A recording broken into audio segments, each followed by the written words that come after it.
Uncle Jimmy is what he was, and he just said what he thought and didn't beat around the bush. And I'll be honest, that's what I loved about him, because he made it real. He didn't try to pet you.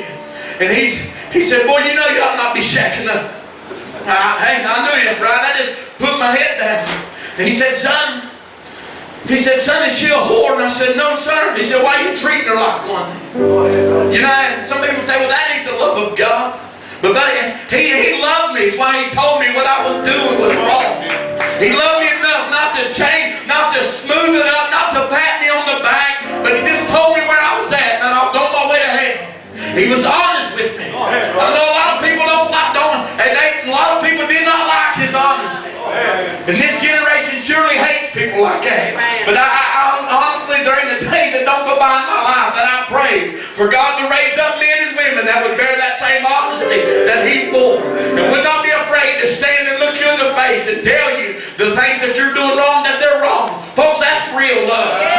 You want the love of God? That's real love. That you love somebody enough to warn them of that hell that awaits them. That you love them enough to tell them the things they're doing wrong. Because I was on my way to hell.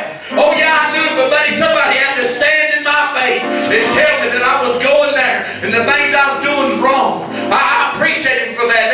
Ain't a day that don't go by that them things don't reoccur in my mind.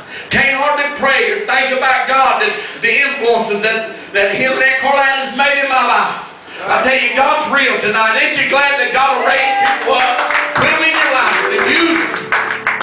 I mean, and use them to minister to our lives. And then we can take that same word. I told a man last week in Texas.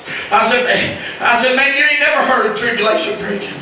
I said, the tribulation preaching we raised up under, I said, it made it so real. You wanted to go home and get rid of everything that wasn't right. You were willing to store up. I said, they made Uncle Jimmy preach it real. We don't have that in this hour.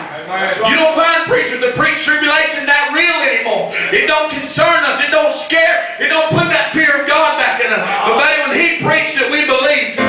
He put a fear in our hearts of the things that was coming upon the earth, and we'd seek God. Folks, if we ever need that same anointing, we need it this hour. We need somebody that's going to rise up and preach it real to this generation. Because this generation's lost and dying without God, and don't know the real power of God, and can't even imagine what's coming upon the earth. But God wants to use us and use this generation. How many knows that? I tell you, I appreciate Uncle Jimmy. I appreciate the things he taught me and how he affected my life. Hey, folks, God has put people here to affect our lives, and I thank Him for it. My emotions get the best of me. I can't get my words out, but I tell you, God's been wonderful to me, and I appreciate the people's lives He used to change my life. But I want somebody one day they can stand and say, I've affected somebody just like that. I want somebody to say, well, he affected my life. He taught me what was right. He stood me down, and when I was wrong, he withstood me and he told me. He didn't pat me on the back and tell me I was all right when I was on my way to hell. But he withstood me and told me this is right and this is wrong. That's the greatest testimony that a child of God could ever have. That they withstood evil and stood for righteousness. That's what it's all about today. Give the Lord a